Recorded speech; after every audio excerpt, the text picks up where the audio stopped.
আমাদের আশেপাশে আমরা যে সমস্ত প্রাণীদেরকে দেখি, যেমন ধরুন কুকুর, বিড়াল, কাক, পক্ষী, এরা না আমাদের মানুষের থেকে এক এক সময় কিছু কিছু জিনিসেরা বেশি বোঝে। এবং দেখবেন অনেক সময় আমরা দেখতে পাই কুকুর হঠাৎ হঠাৎ চিৎকার করছে, কোনো কারণ নেই। ঠিক যেভাবে রাস্তায় কোনো মানুষ দেখলে তাদের যদি সন্দেহ হয় তাহলে চিৎকার করে, কিন্তু আবার এরকমও দেখা যায় যে রাস্তায় হয়তো কেউ নেই, কিচ্ছু আশেপাশে ঘটেনি, তবুও রাস্তায় হয়তো একটা কুকুর অদ্ভুতভাবে চিৎকার করছে বা অদ্ভুতভাবে কাঁদছে। দেখুন, এগুলোর যেমন কিছু সায়েন্টিফিক কারণ থাকে, তেমনি কিন্তু এটার কারণ যে সবসময় কোনো রিজনের জন্যই করে যেটা স্পষ্টভাবে চোখে দেখা যায় তা কিন্তু নাও হতে পারে। অনেক সময় এরা অনেক কিছু কিন্তু মানুষের থেকে বেশি আগে বুঝতে পারে। ঠিক সেরকমভাবেই কাক, পক্ষী, বিড়াল এরাও কিন্তু অনেক কিছু আঁচ করতে পারে অনেক আগে থেকে। এটা কিন্তু বিজ্ঞানেও প্রমাণিত। যেমন সুনামি বা ভূমিকম্প এই ধরনের প্রাকৃতিক বিপর্যয় হয়, যখন ঘটে তার কিছু সময় আগে থেকে নাকি বলা হয় যে এই সমস্ত প্রাণীরা বুঝে যায় যে কিছু একটা ভয়ঙ্কর হতে চলেছে। তো দেখুন, এগুলো অনেকে মানে, আবার অনেকে মানেও না। আজ আমি যে ঘটনাটা আপনাদেরকে বলবো, সেই ঘটনাটা না ভীষণ অদ্ভুত। আর আমি নিজে ব্যক্তিগতভাবে এরকম ঘটনা কিন্তু এর আগে কখনোই শুনিনি। আমি এত ধরনের ঘটনা এই চ্যানেলে বলি, কিন্তু এইরকম কোনো ঘটনা আমি শুনিনি। আর এই ঘটনার সাথে রিলেটেড আমার একটা অভিজ্ঞতা আছে, সেটাও কিন্তু আমি এই ঘটনার মধ্যেই শেয়ার করব, আমার নিজস্ব অভিজ্ঞতাটা। তো আজকের ঘটনাটা ভীষণ ইন্টারেস্টিং হতে চলেছে, এবং আমি বলবো যে আপনারাও কিন্তু আপনাদের আশেপাশে এই ধরনের যারা কথা বলতে পারেন, এই ধরনের অবলা প্রাণীদেরও কিন্তু অনেক রকমের ভাবভঙ্গি থাকে, অনেক কিছু হয়তো তারা বোঝাতে চায়, আমরা হয়তো সেই সময় সেটা বুঝতে পারি না, কারণ আমাদের অতটা নলেজ নেই। তাই আমি বলবো আজকের ঘটনাটা মন দিয়ে শুনুন, এবং তারপর থেকে আপনারাও কিন্তু চেষ্টা করবেন আপনার আশেপাশটাকে একটুখানি ভালো করে লক্ষ্য করতে। কারণ এরা অনেক সময় অনেক কিছু মেসেজ আমাদেরকে দেওয়ার চেষ্টা করে, আমরা হয়তো সেটা বুঝতে পারি না বেশিরভাগ ক্ষেত্রেই। তো আজকের ঘটনাটা শুনলে আমি এটুকু বলতে পারি, আপনারা হয়তো অনেক রকমভাবে উপকৃত হতে পারেন। তো কেউ কোথাও যাবেন না, প্রত্যেকে আপনারা আমাদের চ্যানেলের সাথে থাকুন, পাশে থাকুন। নমস্কার শ্রোতা বন্ধুরা, ভূত ভগবান চ্যানেলে আপনাদের সকলকে অনেক স্বাগত। আশা রাখছি সবাই খুব ভালো আছেন, আনন্দে আছেন, সুস্থ আছেন। আমাদের চ্যানেলে যে ঘটনাগুলো বলা হয় সেগুলো যদি আপনাদের ভালো লাগে, অবশ্যই কিন্তু চ্যানেলটাকে সাবস্ক্রাইব করে নেবেন, ভিডিওগুলোকে লাইক করবেন। পুরো ঘটনাটা শোনার পর আপনাদের কেমন লাগলো সেই মূল্যবান মতামত জানাতে কিন্তু একদম ভুলবেন না। আর আপনাদের জীবনে বা আপনাদের পরিচিত কোনো মানুষের জীবনে যদি এরকম কোনো ভৌতিক, অলৌকিক, দৈবিক, অতিজাগতিক কিছু ঘটে থাকে, তাহলে সেগুলো কিন্তু আপনারা আমাদের কাছে লিখে পাঠিয়ে দিতে পারেন। তার জন্য আপনাদেরকে আমাদের চ্যানেলের ডেসক্রিপশনে যেতে হবে, দেখবেন সেখানে আমাদের ইমেল আইডি মেনশন করা আছে। সেই ইমেল আইডিতে ইমেল করে আপনারা আপনাদের সেই ঘটনা কিন্তু আমাদের কাছে অনায়াসে পৌঁছে দিতে পারেন। আর একটা হাম্বেল রিকোয়েস্ট করব, যদি পসিবল হয় কাইন্ডলি আপনারা আমাদের চ্যানেলের ভিডিওগুলোকে আপনাদের ফ্রেন্ড এবং ফ্যামিলির মধ্যে একটু শেয়ার করে দিন। কারণ আমরা এই চ্যানেলে আর 5টা সাধারণ মানুষের জীবনে ঘটে যাওয়া বিভিন্ন রকমের ভৌতিক, অলৌকিক, দৈবিক, অতিজাগতিক এই ঘটনাগুলোই বলে থাকি। তাই আমি মনে করি ঘটনাগুলি যদি আরও অনেক অনেক মানুষ শুনতে পারেন, তারা সেগুলো শুনে অনেক কিছু জানতে পারবেন, বুঝতে পারবেন, শিখতে পারবেন, তার ফলে তারা অনেক বেশি সতর্ক, সজাগ হতে পারবে। আপনারা চাইলে আমাদের এই ঘটনাগুলোকে আপনাদের ফেসবুক, হোয়াটসঅ্যাপের মাধ্যমেও শেয়ার করতে পারেন, কোনো অসুবিধে নেই। এটুকুই বলার ছিল। এবারে চলে যাচ্ছি সরাসরি আজকের ঘটনায়। এখন আমি যে ঘটনাটা আপনাদেরকে বলতে চলেছি, সেই ঘটনাটা আমাকে শ্রীনিকা লিখে পাঠিয়েছে, এবং এই ঘটনাটা কিন্তু ওর মায়ের বাবা অর্থাৎ ওর দাদুর সাথে ঘটেছিল। প্রথমে আমাকে ঘটনা সম্পর্কিত কিছু কথা আপনাদেরকে বলে নিতে হবে, তাহলে আপনাদের ঘটনাটা বুঝতে সুবিধা হবে, আমারও বলতে সুবিধা হবে। শ্রীনিকার দাদু পেশায় একজন প্রাইমারি স্কুলের শিক্ষক ছিলেন, কিন্তু ওর দাদুদের প্রচুর একসময় জমি জায়গা ছিল, এবং ওনার ফ্যামিলি মেইনলি ফার্মার ছিল, সবাই চাষবাস করত। কিন্তু ওর দাদু পড়াশোনায় ছোটোবেলা থেকে ভীষণ ভালো ছিল, অঙ্কে ওনার খুব ভালো মাথা ছিল, তো উনি অনেক দূর পড়াশুনো করেছিলেন, এবং তারপরে উনি একটি প্রাইমারি স্কুলে চাকরি পান, এবং ওই চাকরিটাই উনি কন্টিনিউ করেন। তো পরবর্তী সময় আস্তে আস্তে যেহেতু নিজেদের চাষাবাদ করা হয় না, তো ওনাদের জমিগুলো ভাগ চাষিদের দিয়ে দেওয়া হয়, তো তারাই সমস্ত চাষবাস করত।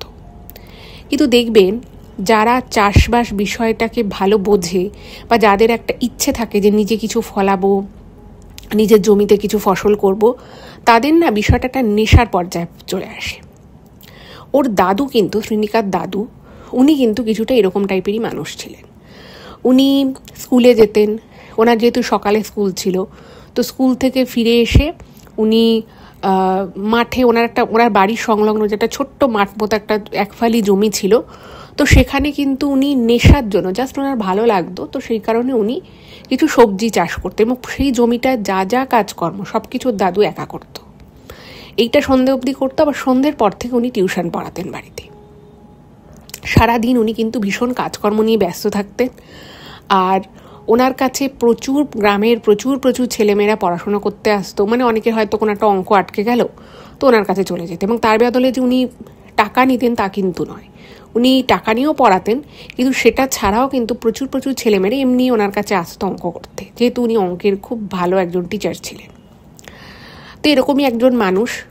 তো একবার কি হয়, উনি এরকম রোজই স্কুল থেকে আসতেন, এসে ভাত খেয়ে উনি শুতেন না, উনি চলে যেতেন সোজা বাড়ির সামনের মাঠে। ওখানে কখনো আলু, কখনো কুমড়ো, কখনো পেঁয়াজ, এই ধরনের উনি চাষবাস করতেন, একাই করতেন, আর মাঝে মধ্যে গ্রামের কোনো এক দুজনকে একটু ডেকে নিতেন হেল্প করার জন্য। জায়গাটা খুব বিশাল বড় ছিল না, কিন্তু ওনার ওই যে ওনার রক্তে যে ওই কৃষকদের, দেখবেন যারা কৃষক হয় বা যারা সেই ফ্যামিলি থেকে বিলং করে, তাদের না একটা নেশা থাকে কিছু একটা মানে ফ্রুটফুল করার। দেখবেন আমাদেরও বাড়িতে যদি টবে একটা ছোট গাছও করি, সেখান থেকে যদি একটা লঙ্কা, একটা ছোট টমেটোও হয়, বেশ আনন্দ লাগে। তো উনি সেই নেশাতে করতেন, ওনার কিন্তু টাকা পয়সার কোনো অভাব ছিল না। তো এরকমই উনি একদিন মাঠে কাজ করছেন, প্রায় তখন বিকেল হয়ে এসেছে, উনি একাই ছিলেন। তো উনি দেখেন যে একটা শালিক পাখি, কিন্তু পাখিটা না মানে একদম মানে প্রাপ্তবয়স্ক পাখি নয়, একটু ছোট পাখি বলা যেতে পারে। তো সেই পাখিটার পায়ের কাছে, মানে পাখিটা আর কি ওই মাঠের জমির উপরে রয়েছে, এবং ওর পায়ে একটা ডালপালা মতো ভেঙে আটকে আছে, কোনোভাবে শিকড় দিয়ে আটকে আছে, এবং পাখিটা উড়তে পারছে না পায়ে ওটা লেগে থাকার জন্য, এবং খুব সম্ভব পায়েও একটু চোট পেয়েছে। তো যখন প্রথম ওর দাদু বিষয়টা লক্ষ্য করে, ওনার খুব খারাপ লাগে যে একটা অবলা প্রাণী এভাবে পায়ে চোট পেয়েছে। তো উনি হাত ফাত মুছে উনি পাখিটার পা থেকে ওই লতা পাতা ওইগুলোকে ছাড়িয়ে দেয়, এবং উনি কিছুক্ষণ পাখিটাকে আর কি জাস্ট এমনি রাখে। তো পাখিটা উঠতে পারছিল না। তো কিছুক্ষণ পরে ও দেখছে যে পাখিটা কীরকম একটা নিস্তেজ হয়ে আসছে, পাখিটার মনে হচ্ছে একটু শরীর খারাপ। তো উনি পাখিটাকে বাড়ি নিয়ে আসে, এবং ওই যে বললাম পাখিটা খুব ছোট না হলেও খুব বড়ও ছিল না। তো উনি পাখিটাকে নিয়ে আসেন।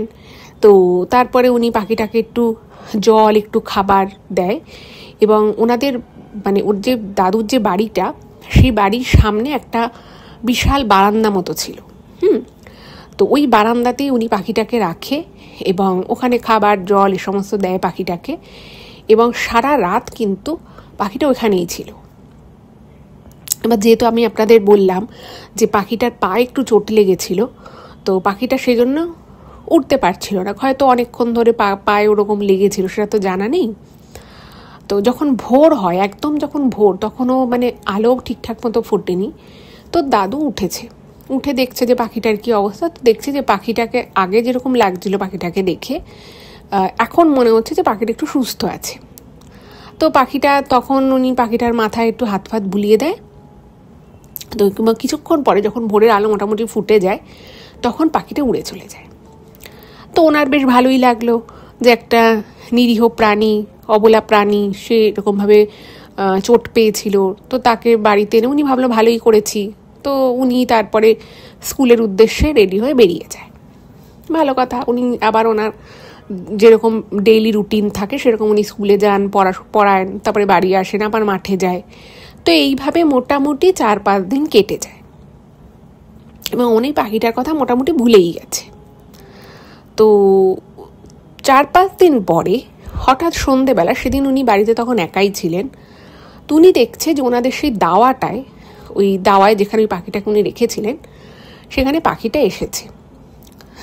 তো উনি ভাবলেন, মানে উনি তো প্রথমে একটু অবাক হয়ে গেছে যে পাখিটা মনে রেখে যে এসেছে, শালিক পাখি, তো এটা না ওনাকে খুব আনন্দ দেয়। তো উনি ওই পাখিটার জন্য অনেকটা খাবার উনি রেখেছিলেন। তো উনি যখন দেখেছেন যে পাখিটা এসেছে, তো উনি একটা জল, একটা বাটিতে একটু জল, ওই খাবারটা একটু দিয়েছে। তো পাখিটা একটু খুঁটে খুঁটে খেয়ে পাখিটা উড়ে চলে যায়। এবার উড়ে যখন চলে গেছে, তো উনি দেখলো যে ঠিক আছে পাখিটা উড়ে চলে গেছে, তো উনি ঘরে একটা কোনো কাজে গেছিল।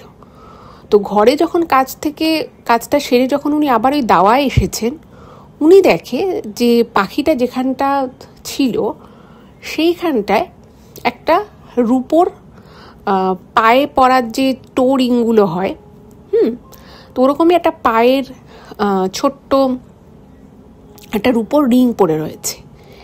এবার উনি ভাবলো যে হয়তো ওনার মানে বাড়িরই কোনো ওনার বউয়ের হবে, বা ওনার মেয়ে রয়েছে, 2 মেয়ে 1 ছেলে।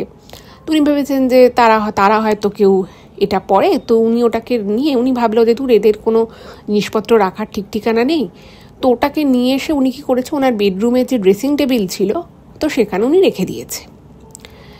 এবার ওনার বউ মেয়ে এনারা ওই পাশে একটা জায়গায় বিশাল বড় কীর্তন হচ্ছিল, তোরা সেখানে গেছিল। এবার মোটামুটি যখন 8টা সাড়ে 8টা বাজে, সবাই বাড়িতে ফিরেছে। আর ও শ্রীনিকা যেটা লিখেছে যে ওর দাদু না মানে প্রচণ্ড গোছানো, মানে খুব গুছানো প্রকৃতির মানুষ ছিলেন। মানে বাড়িতে সমস্ত কিছু সুন্দর করে পাট করে গুছিয়ে রাখার দায়িত্বে কিন্তু ওর দাদু ছিল। মানে উনি কোনো কিছু অগোছালো এটা দেখতে পাবেন, সবসময় সব কিছু অর্গানাইজডভাবে রাখতেন, সেটা রান্নাঘর হোক, ঘর হোক। ইভেন উনি ওনার মেয়ের ঘরও পরিষ্কার রাখতেন, মানে ঠিকঠাক করে জামা কাপড় রাখা সব কিছু উনি করতেন। তো যখন ওনার বউ মেয়ে এরা বাড়িতে এসছে, তো উনি বলছেন যে আচ্ছা তোমরা এভাবে রূপোর জিনিসপত্র এদিক ওদিক রেখে দিচ্ছ, আর রূপো হোক বা সোনা হোক বা যাই হোক এদিক ওদিক এভাবে রাখবে কেন? এই রিংটা আমি রেখেছি, এটা কার রিং? যার রিং, তো এটা ভালো করে ঘরে রেখে দাও। তো ওনার বউ বলছে কিসের রিং? বলছে আমি জানি না, একটা রিং মতো পেলাম। মানে উনি অতটা বুঝতে পারেনি যে ওটা হাতে পরার না পায়ে পরা, সেটা উনি প্রথমে বুঝতে পারেননি। উনি ভেবেছে যে একটা রিং, তো উনি ঘরে নিজের ঘরের ড্রেসিং টেবিলে রেখে দিয়েছে। তো ওনার স্ত্রী তারপরে কাজ ফাজ সেরে এসে যখন ঘরে ঢুকেছে, তো বলেছে যে অমুক জায়গায় রিংটা আছে। তো উনি যখন রিংটা নিয়ে দেখছে, তখন উনি বলছে যে এই রিংটা তুমি কোথায় পেলে? বলছে কেন, দাওয়াতে ছিল। তো ওনার স্ত্রী তখন বলছে যে এটা তো আমাদের নয়। ওনার না খুব অবাক লাগে। উনি বলছে আমাদের নয় মানে? তাহলে হয়তো মেয়েদেরকে জিজ্ঞেস করো, মেয়েরা হয়তো কেউ পড়েছে, তুমি হয়তো জানো না। বলছে না, মেয়েরা কোথা থেকে রূপোর রিং পাবে, আর এটা তো পায়ে পরার রিং। উনি বলছেন যে আমাদের নয়। তো বলছে ঠিক আছে তাহলে মেয়েদেরকে ডাকো। মানে উনি না বিশ্বাস করতে চাইছে না। তারপরে মেয়েদেরকে ডাকা হলো। 2 মেয়ে তখন একদম ছোট নয়, একজনের বয়স প্রায় 13 আর একজনের বয়স প্রায় 15। তো মেয়েরা বলছে না আমরা তো এরকম কোনো রিং পরি না। তো ওনার স্ত্রী বলছে তুমি এটা কোথা থেকে পেলে? তো উনি বারবার বলছে যে আমি দাওয়াতে পেয়েছি। কিন্তু ওনার স্ত্রী না কিছুতেই বিশ্বাস করছে না। তো বলছে যে এটা তো আমাদের নয়। আর ওনাদের বাড়িতে যিনি কাজ করতে আসেন, যে ভদ্র মহিলা, তিনি হচ্ছেন মানে খুবই গরিব একজন বয়স্কা মানুষ। তো তিনি ওরকম রিং ফিং কিছু পরে না। আর সব থেকে বড় কথা হচ্ছে যে ওই মহিলা যিনি আর কি ওনাদের বাড়িতে কাজ করে, সে সকালে আসে কাজ করতে। তো যদি ওটা ওনারও হয়ে থাকে তাহলে সেটা আগেই পাওয়া যেত।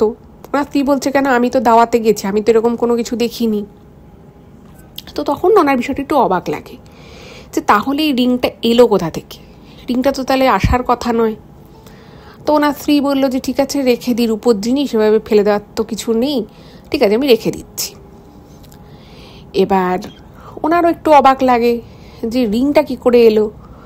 তো তারপরে ওনার স্ত্রী যখন সন্ধ্যের পরে যখন ওই জায়গাটায় দাওয়ারটা রাতের বেলা যখন জিনিসপত্র তুলছে, তো তখন দেখছে যে ওখানে পাখির খাবার দেওয়া রয়েছে। তো উনি বলছেন যে তুমি আজকে এখানে পাখির খাবার দিয়েছিলে? তখন বলছে হ্যাঁ জানো তো, ওই শালিক পাখিটা এসছিল। তখন বলছে কোথায় এসছিল? বলছে এখানেই এসছিল। এবার ওনারও একটু অবাক লাগে। বলছে তখনটা ওনার স্ত্রীর মাথায় কোথাও একটা বিষয়টা খেলে যায়, কোনো একটা বিষয় খেলে। তো বলছে যে তুমি রিংটা কোথায় পেয়েছিলে? বলছে তখন উনি বলছেন যে রিংটা আমি এখানে পেয়েছি। তো ওনার স্ত্রী বলছে যে কি বলছো তুমি, এখানে পাখিটা এসেছিল, আবার তুমি বলছে যে এখানে, বলছো যে এখান থেকে তুমি রিংটা পেয়েছো, ব্যাপারটা আমার ঠিক মাথায় ঢুকছে না। তো তখন ওনার স্ত্রী বলছেন যে আচ্ছা অনেক সময় পাখিরা অনেক কিছু নিয়ে ঠিয়ে আসে। তখন বলছে যে এই রিংটা মানে পাখিটার পায়ে করে বা মুখে করে আনেনি তো? তো তখন উনি বলছেন যে না, আমি তো পাখিটাকে দেখলাম, কিন্তু আমি এরকম তো কিছু দেখিনি। তো ব্যাপারটা না মানে একটুখানি ধোঁয়াশা রয়ে গেল। এবার এর ঠিক পরের দিন শ্রীনিকার দাদু সবার আগে ঘুম থেকে উঠতো। তো উনি উঠেছে, কারণ ওনার মানে যেখানে বাড়িটা ছিল তো ওনার আশপাশ দিয়ে উনি কিছু ফুলের গাছ করেছিলেন। উনি সবার আগে ঘুম থেকে উঠতেন, উঠে দাওয়ায় যে মেন গেট সেখানে জল দেওয়া, গাছে জল দেওয়া, এই কাজগুলো উনি করতেন। তো উনি সকালবেলা উঠেছেন, তো উঠে দেখছে যে ওই শালিক পাখিটা এসেছে, আর হালকা হালকা করে মুখে আওয়াজ করছে, ডাকছে।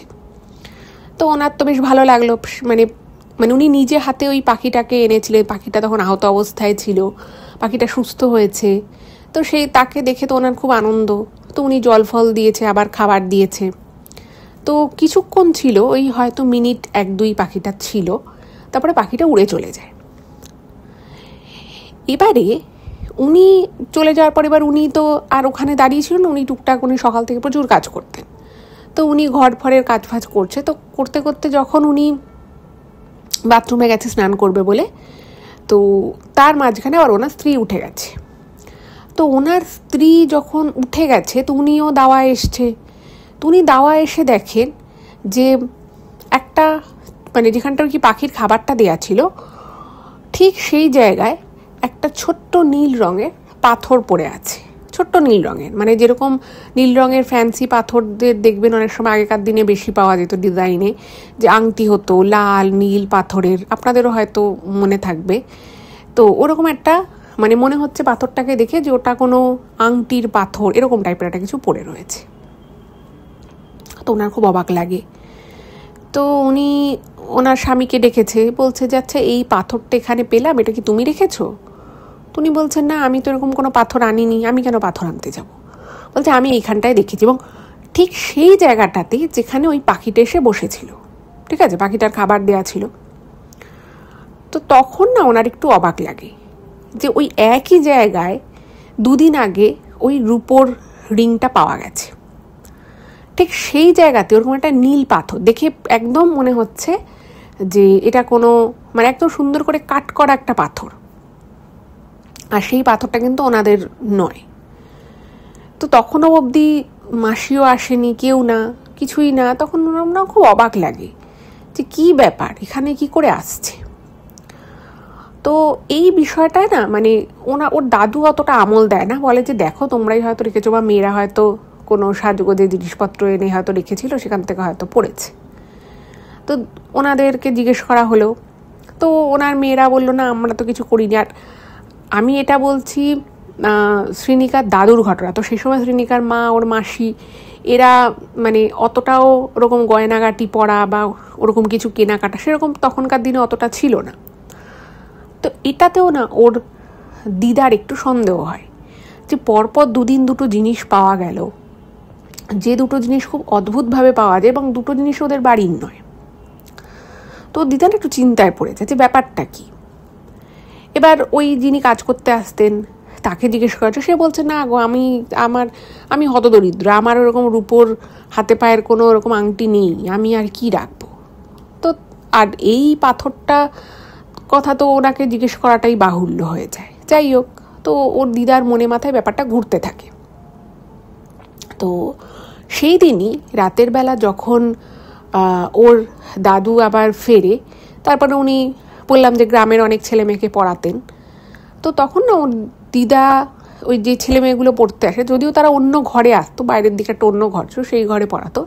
তো দিদা তাদেরকে বলেছে তোরা কি কেউ এরকম কিছু নিয়ে এসেছিলি? তখন তারা বলছে না আমরা কিছু আনিনি, আমরা কেন আনতে যাব, আর এলেও তারা ওভাবে দাওয়ার ওই জায়গায় রেখে যাবে, এটাও খুব একটা স্বাভাবিক নয়। তো দিদার মনের একটা খচখচানি শুরু হয়। তো দাদুকে বলছে যে আচ্ছা তুমি একটু ভালো করে ভাবো তো এই জিনিসগুলো কোথা থেকে আসতে পারে। তো দাদু বলতে তুমি এসব নিয়ে কী ভাবছো, যদি ওটা কোনো পাখিটা এনেও থাকে তাতেই বা কী এসে যায়, তুমি এসব নিয়ে এত ভেবো না। কিন্তু ওর দাদু যতই বিষয়টাকে আমল না দিক, ওর দিদার কিন্তু মনে মনে বিষয়টা মাথায় ঘুরছিল যে ব্যাপারটা হলোটা কি, এটা তো ঠিক বোঝা যাচ্ছে না কি হলো ব্যাপারটা। তো এর 2 দিন পরে একদম ভোরবেলা এটা কিন্তু ওর দিদা দাদু দুজনেই শুনেছিল, কারণ ওনাদের ঘরটা ছিল সামনের দিকে। তো একদম ভোরের দিকে, তখনও ভোরের আলো ফোটেনি, দেখছে যে একটা শালিক পাখির আওয়াজ, মানে মুখে আওয়াজ করছে, এবং সেই আওয়াজটা রীতিমতো শোনা যাচ্ছে। তো ওনাদের বাড়ি ওইখানে বহু বছর ধরে, মানে কোনো দিন এরকম হয়নি যে একটা পার্টিকুলার পাখি এসে ওভাবে ভোর থেকে ডাকা শুরু করবে। তো দাদু প্রথমে ঘুম থেকে ওঠে, তো উনি উঠে দেখছে যে ওই পাখিটা মানে ডাকছিল, কিন্তু যে মুহূর্তে ওর দাদু এসে বাইরের দাওয়াটায় দাঁড়িয়েছে সেই মুহূর্তে পাখিটার ডাকটা থেমে গেল। এবং অদ্ভুতভাবে পাখিটার মুখে একটা শুকনো ফুল ছিল, শুকনো ফুল।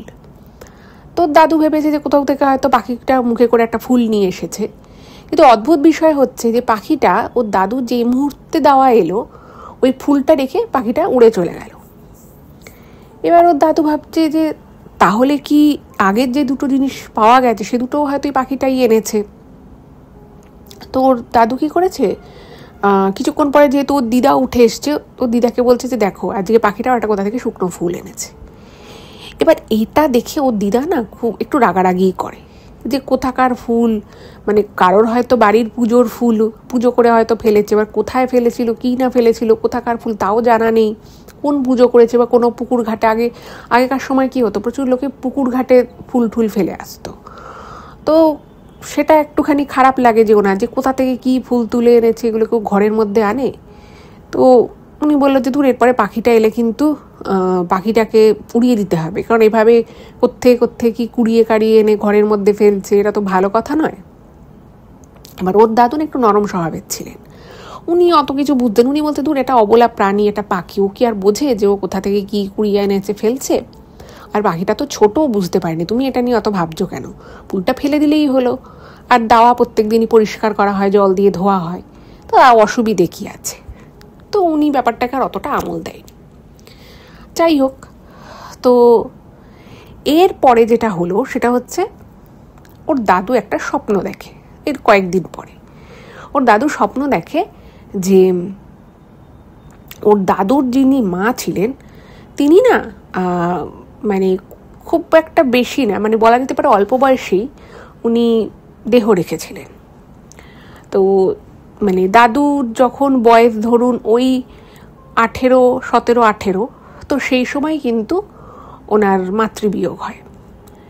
তো ছোটোবেলা থেকেই যা হয় আর কি, মানে মায়ের জায়গাটা তো কেউ নিতে পারে না, তো মনে মনে একটা ওনার কষ্ট দুঃখ ছিল। কিন্তু ওনার জেঠিমা ওনাকে কিন্তু খুব আদরে করে ভালোবেসে বড় করেছিলেন। যাই হোক, তো হঠাৎই উনি স্বপ্ন দেখেন ওনার মায়ের। স্বপ্নে দেখেন যে ওনার মা ওই বাড়িরই দাওয়া থেকে ঘুরে বেড়াচ্ছে, এদিক ওদিক করছে।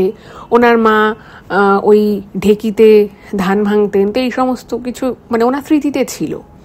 হঠাৎ করে উনি স্বপ্ন দেখা শুরু করেন, এবং যখন উনি মানে প্রথম দুদিন যখন স্বপ্ন দেখলেন ওনার মাকে নিয়ে, ওনার মনটা স্বাভাবিকভাবে একটু ভারাক্রান্ত হয়ে যায়।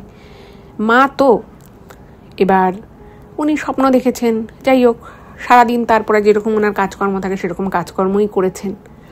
আবার পরের দিন সেম স্বপ্নটাই দেখেছেন, সেটাও ঠিক আছে। বাট তৃতীয় দিন যখন উনি স্বপ্ন দেখেন ওনার মায়ের স্বপ্ন, তো দেখবেন কিছু কিছু স্বপ্ন আমরা দেখি খুব উপর একটা স্বপ্ন হয়তো আমরা দেখি, এবং অনেক ক্ষেত্রেই যেটা হয় সেটা হচ্ছে মানুষ হয়তো রাতের বেলা কোনো একটা স্বপ্ন দেখে, বাট সকালে না সেটা সে মনে করতে পারে না যে সে কী স্বপ্ন দেখেছিল বা স্বপ্নে সে কী হয়েছে না, অতটা খুঁটিয়ে কিন্তু মানুষের মনে থাকে না। এটা আমার ক্ষেত্রেও কিন্তু হয়। আমি অনেক সময় কোনো একটা স্বপ্ন দেখি, খুব কম স্বপ্নই আমি সকালবেলা উঠে মনে করতে পারি, মানে পুরো মনে করতে পারি, হয়তো ওঠার সাথে সাথে হয়তো একটু মাথায় এলো, সারাদিনের কাজকর্মের মধ্যে আমি ভুলেও যাই। বাট ওনার ক্ষেত্রে যেটা হলো সেটা হচ্ছে যে ওনার হঠাৎ করেই মানে উনি স্বপ্ন দেখেছেন সকালবেলা, ধরপড়িয়ে উঠেছেন, তারপরে কাজকর্মে ব্যস্ত হয়ে পড়েছেন, কিন্তু কিছুটা বেলার দিকে যখন ওনার বিষয়টা মনে আসে, তখন যখন উনি বিষয়টাকে মনে করেন যে উনি একটা এরকম স্বপ্ন দেখেছেন, তো সেই সময় একটা জিনিস মনে করে উনি চমকে ওঠেন। এবার আপনারাও হয়তো ভাবছেন যে কী এমন জিনিস দেখে, মানে কী এমন জিনিস উনি স্বপ্নে দেখেছিলেন যে যার জন্য উনি চমকে উঠেছিলেন।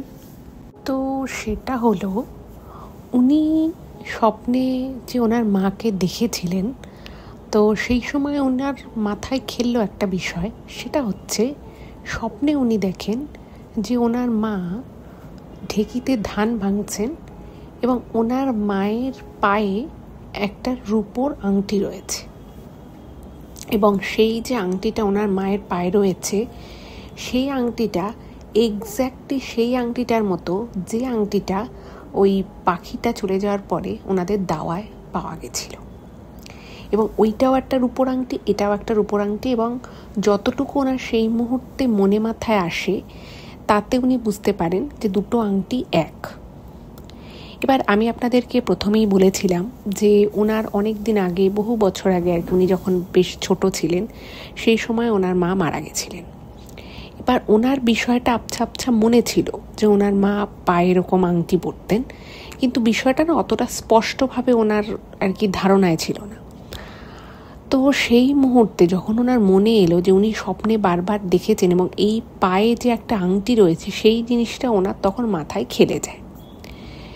তো যাই হোক, তো উনি যখন বাড়ি এলেন, বাড়ি এসে উনি ওনার স্ত্রীকে মানে ঘটনাটা প্রথমে বলেন যে জানো তো, আমার যে অনেকদিন থেকে আমি এরকম স্বপ্ন দেখছি এবং একটা বিষয় আমার আজকে মাথায় এলো, সেটা হচ্ছে যে আমি স্বপ্নে দেখলাম যে আমার মায়ের পায়ে ওই আংটিটা রয়েছে, ঠিক সেরকমই আংটিটা যেটা কদিন আগে পাওয়া গেছে। এবার যেটা ব্যাপার সেটা হচ্ছে যে ওনাদের বাড়িতে একটা আলমারি ছিল, তো সেই আলমারিতে ওনার মায়ের কিছু কিছু জিনিস রাখা ছিল, যেগুলো উনি বা ওনার স্ত্রী পেয়েছেন সেগুলো রাখা ছিল। এবং সেখানে ওই ওনার মা যে টুকটাক গয়নাগাটি পরতেন তার মধ্যে ওই যে পায়ের যে আংটি সেটাও ওই বাক্সটার মধ্যে ছিল।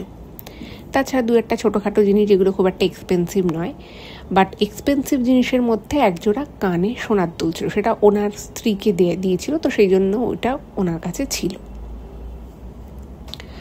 তো ওনার স্ত্রী যখন ঘটনাটা শোনেন তো উনি বললেন, কি বলছো তুমি? তখন বলছে, ঠিক আছে দাঁড়াও তো আমি রিংটা বার করে দেখি। এবার ওই যে রিংটার উপর যে পায়ের যে রিংটা, সেটা ওনার স্ত্রী আলমারিতে একটা জায়গায় রেখেছিল। তো উনি বলছে যে তুমি এই রিংটার কথাই বলছো, এরকমই রিং তুমি স্বপ্নে দেখেছিলে যে মা পড়েছিল? বলছে হ্যাঁ। এবার তখন সেই মুহূর্তে ওর দাদুর মনে আসে যে ওই বাক্সটার কথা, যে বাক্সে জিনিসগুলো রাখা আছে। তো উনি তখন বললেন, আচ্ছা মায়ের তো কিছু জিনিস ওখানে রাখা আছে, আমার যতদূর মনে পড়ছে যে ওখানে ওইটাও থাকতে পারে। তো সঙ্গে সঙ্গে ওটা ওই আলমারি থেকে বাক্সটা বার করা হয়েছে। কিন্তু অদ্ভুত বিষয় হচ্ছে যে ওর দাদুর মনে ছিল যে বাক্সে কি কি আছে, এবং তার মধ্যে ওনার এটাও মনে ছিল যে বাক্সের ভিতরে ওই পায়ের রূপোর আংটিটা রয়েছে, পায়ের আঙুলের সোনার দুল একজোড়া রয়েছে। মানে উনি যা যা বলেছিল সব কিছুই ওই বাক্সটার মধ্যে ছিল ঠিকই, শুধুমাত্র এই আংটিটা বাদে। এবার এই বিষয়টা যখন ওনারা বুঝতে পারে যে আংটিটা বাদে বাকি সমস্ত কিছুই রয়েছে, ওনাদের একটু অবাক লাগে। তার কারণ হচ্ছে যে কোনো চোর যদি চুরিও করে তাহলে সে একটা রূপোর ছোট্ট পায়ের আংটির দাম কতই বা হতে পারে, সেখানে সোনার দুল ছিল। কোনো চোর যদি বাইরে থেকে এসে চুরি করার উদ্দেশ্যে ওই বাক্সটা যদি সে খোলে তাহলে সে সবার আগে সোনার দুলটাই নেবে, কারণ রূপোর ওই ছোট্ট আংটিটা আজকের ডেটেও যে রূপোর দাম বেড়েছে তাতেই বা কত টাকাই বা দাম হবে। তো ওনাদের না মানে খুব সন্দেহ হয়, এবং ওনার স্ত্রী ওনাকে বলছেন যে তুমি জানো, তুমি নিশ্চিত যে এই বাক্সই ছিল? উনি বলছেন যে হ্যাঁ আমি নিশ্চিত ওই আংটিটা এই বাক্সেই ছিল। তো তখন ওনার স্ত্রী বলছে যে আচ্ছা এরকম হয়নি তো যে তুমি হয়তো বাক্সটা থেকে কিছু বার করেছো বা কিছু দেখতে বারান্দায় নিয়ে গেছিলে, হয়তো সেই কারণেই ওখানে পড়ে গেছিলো বা কিছু? তো ওনার স্বামী বলছে না এরকম কিছু হয়নি, এরকম কিছু হওয়ার কথা নয়। তো বিষয়টা ওনার কাছে খুব ঘটমটো লাগে। যাই হোক, কিন্তু উনি বুঝতে পারলেন না যে ওনাদের ঘরে যথেষ্ট ওনাদের ঘরটা বড় সড়ো, এবং সেখানে ফট করে বাইরে থেকে কেউ এসে মানে ঢুকে আলমারি খুলবে সেই সুযোগ খুব একটা নেই, এবং আলমারির মধ্যেও খুব সযত্নে জিনিসগুলো রাখা ছিল।